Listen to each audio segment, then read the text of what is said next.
and welcome to the inaugural episode of the MCU Review. I am Bologna, one of the Chicago sports bums. I am with Dougie Freshness, the other Chicago sports bum. And alongside us is my personal comic book expert, my cousin Joe. Joe, hello. What up, y'all? Thank you for having me. What's going on? Absolutely. So I wanted to start off with you, Dougie, because you are the basis of why we're doing this. You are the reason why we decided to do the MCU review.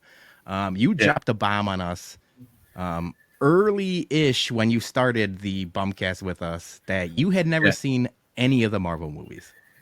No, I haven't seen any of them. I've actually never even really gotten into comic books as a kid either. So, like, this is all, like, super fresh, super new. But if I'm going to do this, I'm going to do this right. So hold on one second.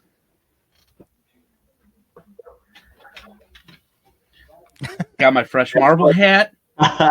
Hell yeah. But I am leaving the tags on it because if these movies suck, it's going right back to the fucking store. I'm telling you that right now. So that's in my last. That's what. Go ahead.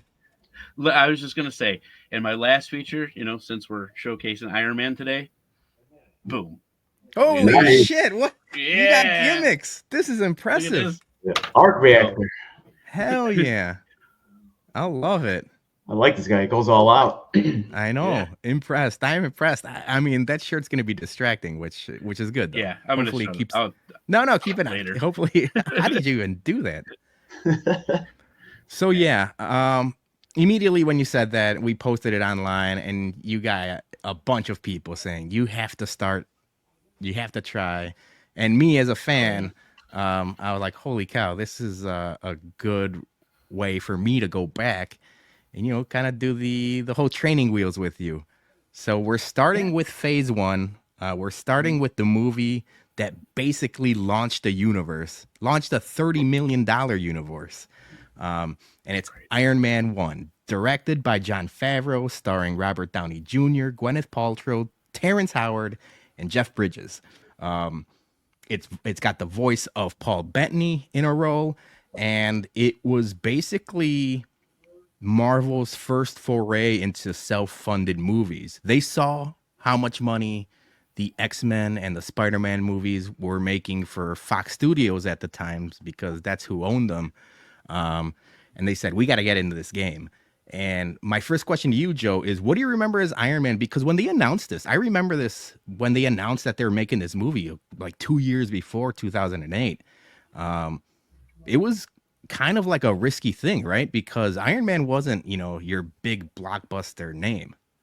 Prior to the movies, he was considered like a B-rate superhero, so he wasn't Spider-Man, he wasn't the X-Men, because that's who was popular at the time, specifically from the 90s, because those two had the Fox cartoons that was kind of what kept them in the mainstream and in people's minds. So when Iron Man first came out, it was like, okay, we're gonna do this guy, all right, and lo and behold, whatever time later, now Iron Man is upper echelon of superheroes. But prior to the movie, nope. No, he wasn't. Do you remember it as a kid? So the reason I have you on, Joe, and I said you're my personal, comic expert, is you're a little bit older than us and Johnny, the Southside Bum, but you were a big reason why we got into comic books. Us as like a whole family, like all of our cousins were into it big as kids. Do you remember reading Iron Man, or is it something like not really? So fun fact, Iron Man was my OG, like when I was like 9 years old, he was my favorite superhero.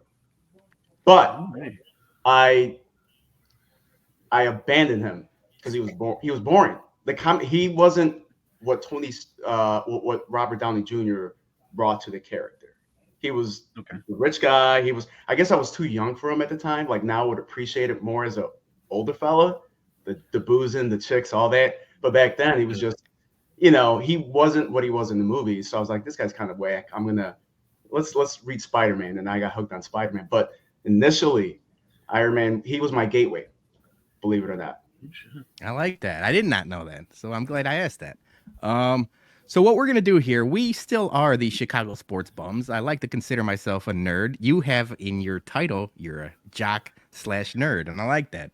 Kind of a unicorn. You don't see much of both, but a a lot of us, Johnny, you, myself, like I think we're both just as big as fans of the MCU, and I'm a big fan of Star Wars just as much as I like sports. So it's good. So what I'm gonna do here is I'm gonna recap the movie and we're gonna break it down into 4 quarters, almost like a football game. Joe, you're a coach of flag football. We all like the Bears. We're gonna talk about the Bears later on the Bumcast, our Monday night show that we talk sports and drink whiskey on. But that's how I figured. We're not movie experts. It's easier to break it up into 4 quarters. So I'm gonna read off the first quarter of the movie, and then we'll go from there. I want to get your initial thoughts, Dougie, and then Joe, any fun facts or anything that stands out to you. So the movie starts off with AC/DC playing, and that's a good staple of Marvel movies going forward. This is going to be hard. I don't want to spoil things going forward for Dougie, but all of these movies are so intertwined, and they have have a similar feel to them. And one of the big things is the soundtracks. So AC/DC is playing. Tony Stark is in the Humvee, and it's prime Robert Downey Jr. hitting on the woman driver and talking about Maxim magazine and different things. And you get a real good feel of how this movie's going to go right from the beginning. I feel like it jumps fairly quickly into what it's going to be. So he's in the Middle East to demo the Jericho missile. The Jericho missile. He's ambushed by his caravan, and Tony Stark is imprisoned, but his life is saved by a doctor named Yinsen, who is also in prison. Yinsen uses an electromagnet and car battery to keep shrapnel from traveling to Tony's heart. The terrorist group, called the Ten Rings, demand that Tony Stark makes him a missile using the scraps in the cave. Yinsen and Tony get to work and start by building a miniature arc reactor to replace the magnet in Tony's chest.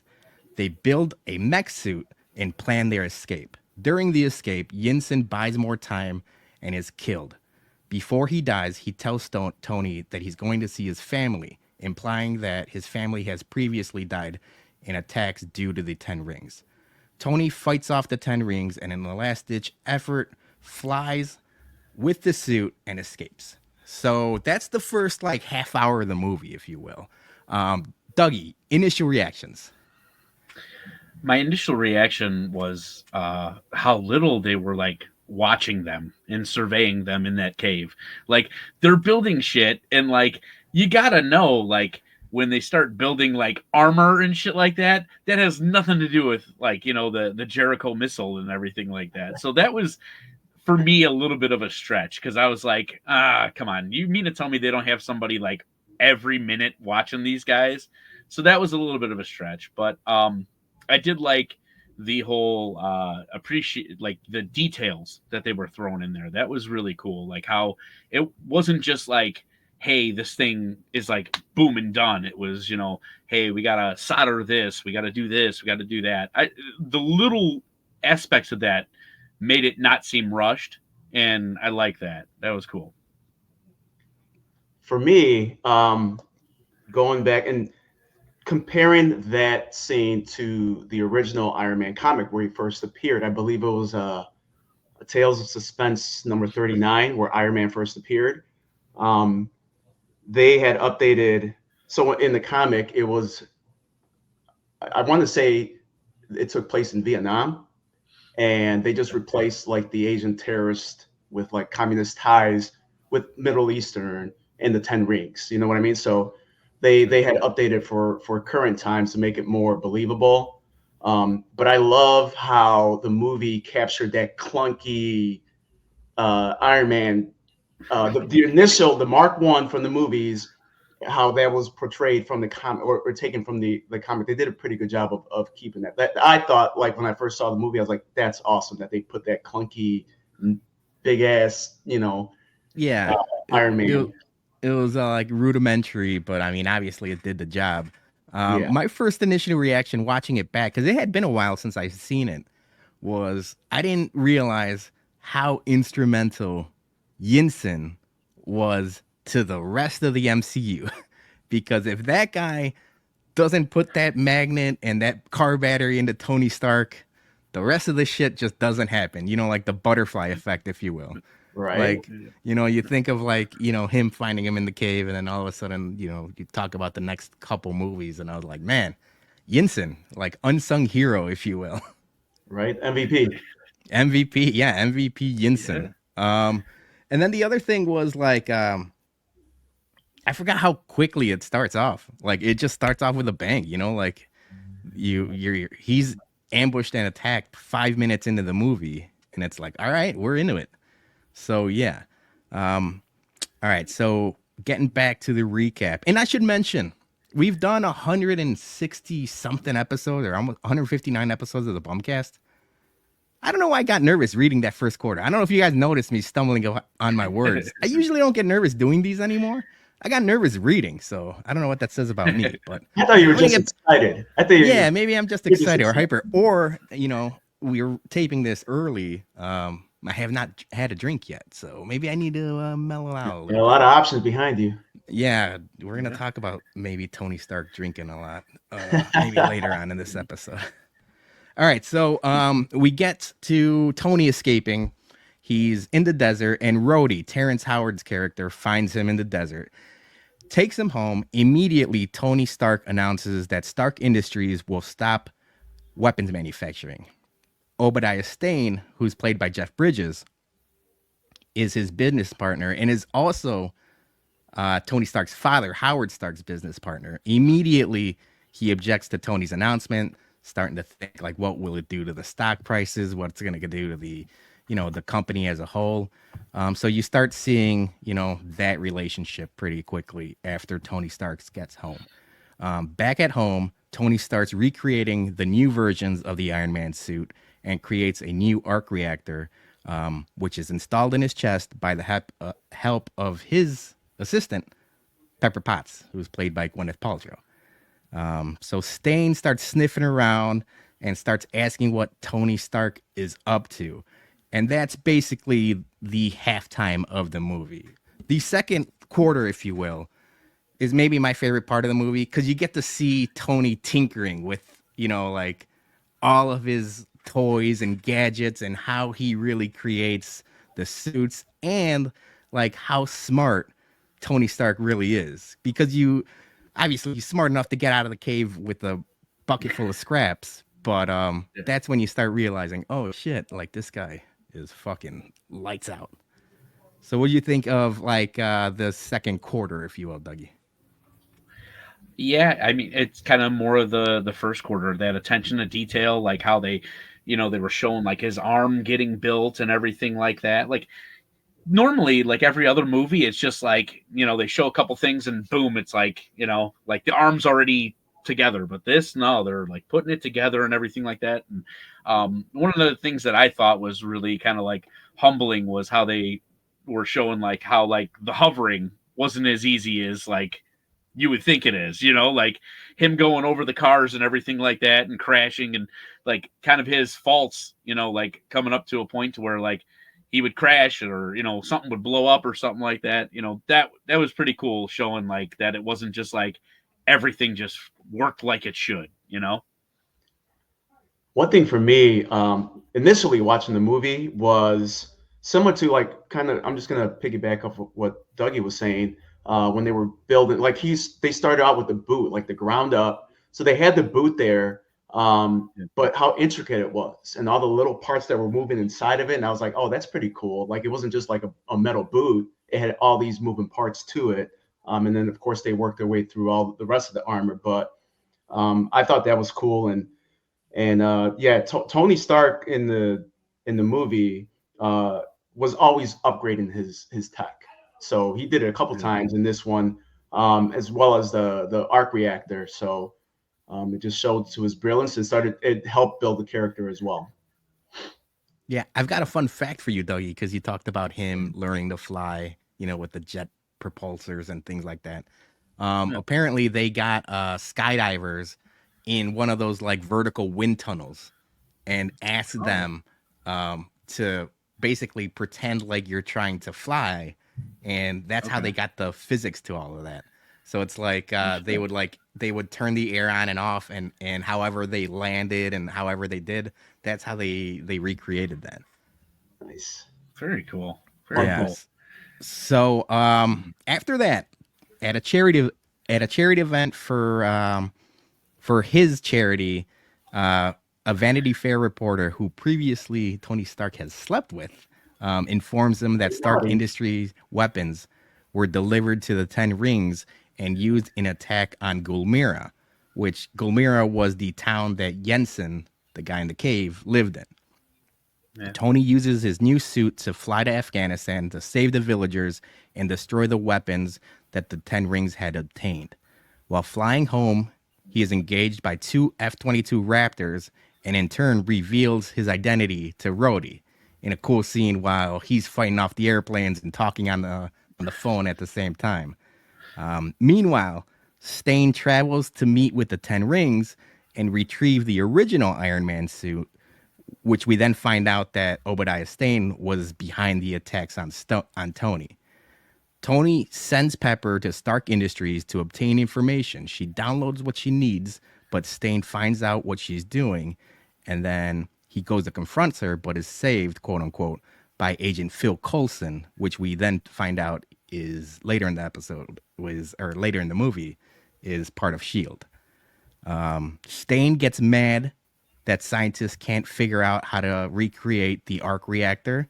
So he travels to Tony's house, uses the same like audio paralyzer thingy. That's exactly how I quoted it. Audio paralyzer thingy that he used on the guy from the Ten Rings to use on Tony. He leaves him for dead and takes his reactor to use for his mech suit. Tony uses an old arc reactor to power his suit and goes to save Pepper. So that's the third quarter of the movie. And that's where we, when Jeff Bridges' character really shows his true intentions and what we find out what he's really dealing with. Yeah. So with that whole thing, I was like, damn, like, I thought, just judging by like I don't watch a ton of movies, but when Pepper is in there and she's downloading all that stuff on the laptop, I'm like, okay, she's totally getting busted. How she makes it out of the building, it was like, it threw me for a loop, because I'm like, okay, here it is. Like, I'm thinking, all right, now Iron Man's got to go save her. This is the plot of the movie. And then when she made it out, I'm like, all right, well, maybe I don't know. Maybe I don't know the plot of this movie yet. Like, I mean, yeah, Jeff Bridges showing his true characters was, it was kind of predictable, like it just always seems to be like one of those things when somebody has a best friend and they kind of built it up so much at the beginning of the movie, like mentor, worked with his dad, like, okay, this motherfucker's going to be evil. Like, you just knew it, like it was that was predictable. But yeah, her getting out was a little bit of a shocker, because I was, like I said, I really thought that was going to be like the whole thing, like, guy saves girl type thing, but I was impressed it wasn't. It was cool. That was one of, go ahead. I was just gonna say, I think the third quarter was probably my favorite part of the movie. I want to say myself. And I'm really curious. I'm really curious to see what he like. This was me just being stupid watching the movie again. I was just like, what did you call it? The audio. What is it? Audio paralyzer thing. Paralyzer. Yeah. Like, he put it on there and they're like playing Hobostank or something. It like fucks with the. Yeah, I like who was saying Nickelback. Yeah, something. Yeah, Dougie, that was one of my notes, and this is something previously that Bill Simmons had said. And this movie has two of them. The either loading or downloading scenes in movies is an easy way to create suspense, and it gets me every time. It's gonna, you're waiting for the little mouse or the track thing to download, and you're like, oh shit, is it gonna happen? And you're under the clock. And they did it in the cave when he was loading his suit, and then they did it again with Gwyneth Paltrow's character, Pepper Potts. And both times I'm like, I already seen this movie multiple times, but I'm like, holy shit, hurry up, like keep Right? going. So maybe I'm just a sucker, but I love those type of scenes where it's like that's an easy way to get me, like full of suspense. Sure. Hell yeah. All right, so then we get to the fourth quarter, and to tell you the truth, I don't have many notes for this fourth quarter because it's basically just Jeff Bridges versus Tony Stark, or the Ironmonger, if you will. Now that he's got his suit all powered up, and it's just like a big, clunkier version of the Iron Man suit, and it's the fourth quarter is just them two going at it, like they fight, they fly up to the air, and Tony Stark in a previous part of the movie realizes that you basically have to have a defroster, like Chicago winters. If your defroster doesn't work, your car's freezing up and you're in trouble. That's basically what Tony Stark figured out flying up into space, basically. And that's part of the movie. And then at the end, Stain falls into the big arc reactor and dies. At the press conference the next day, Tony reveals to the world, I am Iron Man, end credits. And then the post credit scene with Samuel L. Jackson as Nick Fury. He visits Tony Stark. He asks him, or did you think you're the only superhero in the world? And then he finds out he's here to talk to you about the Avenger Initiative. So starting with the beginning of the fourth quarter and then, finally fighting. What did you think, Dougie? What did you think of the action scenes? What did you think of basically the end of the movie as a whole?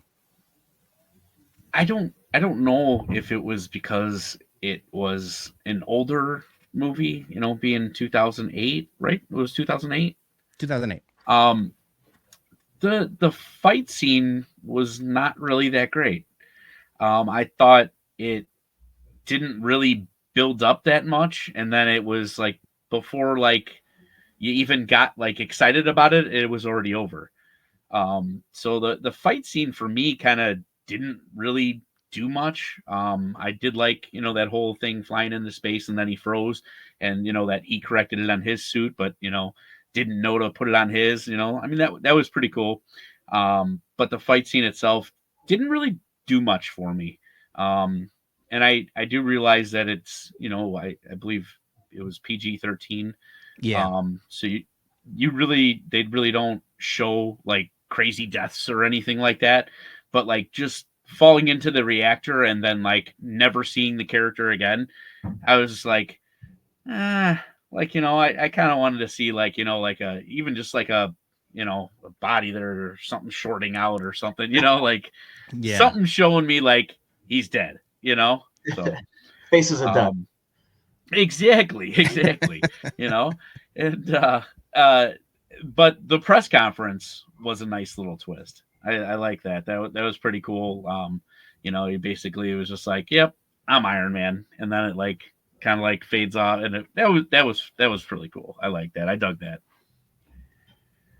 Yeah. So me and Joe talked pre-show, and it was I don't think it's a surprise to many that the fourth quarter, if you will, was the weakest part of this movie. I felt like leading up to the end of the movie, it was very well written and it was well paced and everything was flying, fairly well. And then I forgot how bad both the writing and everything about that ending was. As soon as Jeff Bridges gets into the suit, his voice changes into like this weird fucking like caveman gravel. Yeah. And like Pepper Potts has some really bad scenes where it didn't hold up to what I remember, and maybe it's because there's been so many of these now. We're up to 33 movies, but this is the first one, so you remember it fondly. And then now going back, I was like, ah, shit, that wasn't as great. Yeah, his voice changed. He's become overly aggressive. He loses that like tactician kind of approach he had all throughout the movie.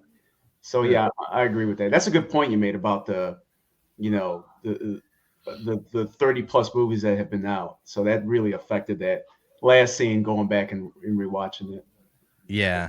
So as a whole, Dougie, what did you think of the movie, and what would you I don't want to get your grade yet because we still have I have more questions for you. But what'd you think as a whole? It was a decent movie. Yeah, yeah. I mean, I definitely, if it was on, I'd watch it again. So Okay. I mean that speaks volumes because if I don't think a movie's worth rewatching, it's never going to be able. I'm never. I'm flipping the channel right away. So, yeah, I would totally rewatch it again. Decent movie. Like I said, like what you guys were saying, the storyline is great up until the money shot, and then it's just like meh. So Left a lot to be desired. yeah, when that's the other thing too is like you guys watched this assumingly 2008 or 2009 when it came out, and it was probably you're like damn, and I'm watching it now and I'm like damn, you know. Yeah, no, that's a great point because that ending when he just drops the "I am Iron Man" and the credits start, I remember like, holy fuck, that was awesome. And at that Yeah, point, you weren't sure how many of these movies were gonna happen. You know that they could have just ended it like that, and it okay, cool. Iron Man 1 lives on its own and it's still a sure. decent movie. But the fact that this launched everything else, that's I think that's another reason why I still hold it fondly is like the importance of this movie. Hmm. Yeah. Um, but yeah, as soon as the end credits happen, then you realize, oh shit, we're getting much more of that. So did you know? I mean, obviously now you know who the Avengers are, but like seeing Samuel L. Jackson, obviously you have no idea who Nick Fury is, right? Mm-mm, no, I don't even really know who all of the Avengers are, to be honest with you. All right, well Um, we're gonna get there. We're so gonna get there yeah, little by so little. it's gonna be super fresh. The thing I wanted to ask you guys is because I knew about the after end credits and like the whole scene and stuff after the cutscene.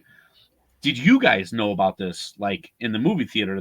Was this something like how did people? Okay, so people just probably walked out and missed it, or Yes, I I did. remember. okay, We didn't know this that was a thing. You know, end credits really started with the whole MCU.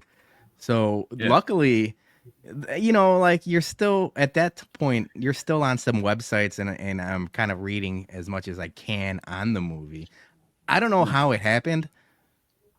Somebody must have known, and like nobody moved. So I remember not missing it. I remember knowing that Oh, okay. hey, there's something that's supposed to happen afterwards, but I don't remember how I learned that information. Joe, you missed it? I missed it. I went to go see it at the theater, um, like right before it, like they took it out the theaters, and I thought it was. I love the movie initial. I didn't, I was like, why wasn't Iron Man like this in the comic book? But you know, after the movie was over, after the I am Iron Man, I'm like, cool movie, bro. Let's go. And I walked out and not knowing that I missed that bombshell at the end. I forgot how I heard about it. I think it was word of mouth. Somebody else had told me. It might have been you. Might have been. I don't know. Someone told me, and I ended up buying the $5 Blockbuster Iron Man or $5 at Blockbuster Iron Man for $5, and I went back Yeah, and watched it. Yeah, we used to do that a lot. You know, like obviously when movies come out, Blockbuster used to have like a row of like 30 of them.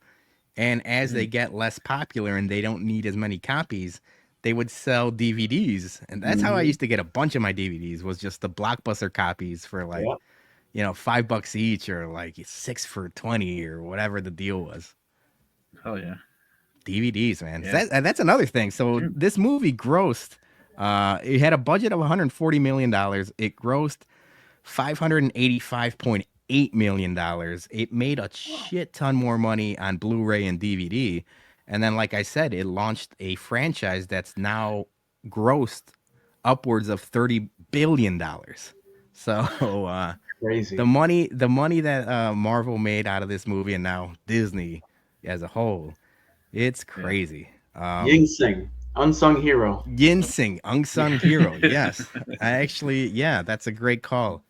Um, So yeah, any more questions for us, Dougie, or that was the main one? Yeah, that was the main one because that was the one thing that I was thinking of. I'm like, damn, I'm like, I know to watch it because people have talked about it, and I was like, man, I'm like, I wonder if these guys like missed it the first time. So that's kind of cool. Yeah. I had a couple of things I wanted to ask you guys. I have a segment or, like a topic because we have our comic book expert, Joe. I picked a couple scenes, and it's scenes that are either taken from the comic or can be splash pages in comics. And the first one was this is one of the more famous pictures. It's Tony Stark behind the Jericho missile, right? Where Hmm. it's like he's getting the wave after the bomb explodes and things like that. And I remember watching it then and watching it now. I'm like, oh, that's like the perfect scene. You get that. And as we go forward in all of these movies, there's going to be some very specific stuff that they just pull straight from the comics. Another one being basically the mech suit. Oh, I got that one and this one, but this is the one I want to talk about. The Okay. mech suit, how you talked about Joe being so rudimentary and bulky and things like that. Like we have the picture up there. They took it almost straight from the comic book. Yeah, that thing didn't last long. It lasted a couple issues. Then they made it gold, and that's when they Yeah, introduced the right, if you see it at top right under the Marvel sign, the Yeah. one that we've come to know. But yeah, right. So yeah, and that obviously him. This was part of the end of the movie, but I thought him catching that car and saving those people is something that could go straight from the movie. I had a couple more things is things that hold up and things that don't hold up. I thought as a whole, the graphics or like the special effects in this movie weren't bad. Like thinking Oh, back now, it's 2008. It looked fairly good. Now, like there's some MCU stuff either on Disney Plus or even in the movies nowadays that sometimes it's like, whoa. I'll spoil one because we're not gonna watch it, Dougie. But like She-Hulk, mm, there are some scenes in okay. She-Hulk that were made last year or 2 years ago that looked terrible compared to much of the special effects in this movie. So I thought that was something that held up fairly well. I agree. Yeah, I mean, yeah, the special effects look pretty decent. I was, there was a few like areas where I was like, oh, I'm like, you could tell, but I was like, for 2008, I was like pretty impressed. And then the thing that doesn't hold up, the first thing I thought of was one, you know, Iron Man basically being horny as fuck and just hitting on anything that walks. Yeah, Um, but also the facial hair, and I don't have a picture of his sunglasses, but the sunglasses. Tony Stark, for as much money as he has some yeah, terrible ass sunglasses. And that's another thing you're gonna notice, Dougie. It doesn't get much okay, better in Iron Man 2, 3, and all of the other really, movies. He refused. He's got some like fucking Dennis Rodman shades. Like he is really. obviously a millionaire and flashy as fuck, but he's got to get some Yeah. better shades. So yeah, that was the thing that like definitely like didn't hold up, especially him hitting on basically every female ever in the history of females. He really did. Yeah, Ned. yeah, He wasn't that bad in a comic, but he was like a ladies' man. Yeah. He was a Which is, not that there's anything wrong with that. You're single, you're a millionaire, you can do whatever you want. But I was like, holy shit, this dude is aggressive. horny fuck. All right, so at the end of this, we want to do a thing. Obviously, this is the first movie you've seen, Dougie, but I want yeah. to start doing, grades, and then as we go through this, you'll give us the grades of what you think, where each movie lands. So we're gonna use a 0 to 10 scale, almost like the Portnoy pizza scale, if you will. What would you give Iron Man as a whole? Best Marvel movie I've ever seen. That's perfect. Great um, answer. I would say solid, and I'm gonna be harsh on these. Um, I would say a 7.5. All right, that's probably a good 7.5. start. This movie will be a good litmus test. I think this is a good one to start off with, obviously, because we're doing it in release order so that Yeah, the end credits kind of make sense and things like that. But this is also a good baseline because there are definitely better movies than this, but there's also movies that are much worse than this. So I think you giving it a 7.5 is a pretty fair score. Joe, do you have a score for the movie? I would say 8.5 in that area. Yeah, that's where I would land. I would land somewhere like 8.1, 8.2, because I do think now looking back at it, there's going to be some movies that I absolutely love, but there's going to be a lot of movies that are worse than this. So, we said there's 33 movies in the franchise right now of MCU. This is probably ranks top 15, I wouldn't say top 10, but maybe top 10 after we do all of these. So it'll be interesting to see. Any final impressions, Dougie, as you basically pop your MCU cherry? Yeah, a couple impressions. And it's just a personal impression. I'm a big Lebowski fan. So Jeff Bridges as a villain was really hard for me to get behind, especially when you're dealing with the dude who's just calm and chill and everything like that. It was hard for me to get behind Jeff Bridges as a villain. So that kind of was a little hard for me. It was grabbing at straws, but that yeah, I love the attention to detail on this movie. Like I said, just the little minuscule things, and it didn't seem like they rushed it. At first, my impression is like, oh shit, this is like Batman. I'm like rich millionaire superhero, but then it became more of like he wants people to know who he is. He wants this, and everything like that. So in a way, it veered off of Batman. And you know what? Batman didn't build his own shit either. So, I liked it. I dug it. All right. Let's put it this way. I'm glad we're doing this, because if the first one sucked out of the gates, I was going to be like, shit, that's going to be a long 33 episodes, That's what But I was no. worried about. I'm happy we started with this. I knew this one. I mean, this one wasn't going to be as bad. If you didn't like this one, we would be fucked. I said it on the Bumcast earlier. If you don't like this one, then I might be doing these on my own because there's definitely some worse movies that we're going to get to in the next couple weeks. Because after this, we plan on doing The Incredible Hulk and Iron Man 2, which Yeah. we might have to do. I think what we're going to do that as a double feature. We can't talk about both of those movies on their own because, Okay. spoiler alert, Dougie, I don't like them all that much. But then after that, Okay. we really start ramping up with the Phase 1 stuff leading up to the first Avengers movie. And then from there, I think it snowballs into some really fun stuff. So we just got to power through a couple clunkers, and then we're going to have fun. Joe, I'm very excited to start this, and I'm very excited. I'm going to tell you right now, we're definitely going to have you back on for the eventual Spider-Man movies, whether it's his appearance, and because I know you could talk Spider-Man for days. It's my boy. So yeah, I appreciate you doing this first one with us because when we talked about doing this, I'm like, I know just the guy because I really do talk comics with you. I mean, we have been doing it for close to 40 years. Well, shit. Now we just do it online. Yeah, now we just do it online. So Joe, thank you so much. Thank you for thank you. Giving us your time. I know you're a busy man with the jock and nerd stuff. So thank you. Thanks for having me. This was fun. And I look forward to rewatching some of these movies and getting a fresh take from Dougie Fresh on the MCU. Hell yeah. Yeah. Dougie, thanks for agreeing to do this. Jason said that he was worried it was going to be you with the eyeballs like Clockwork Orange, but I feel like this was a good start. Yeah, it was a good start. It was a good start. Like I said, I don't regret it. So, yeah. There we go. So if you're watching this as it released, happy Thanksgiving. I probably should have led with that because we're dropping this on Thanksgiving night.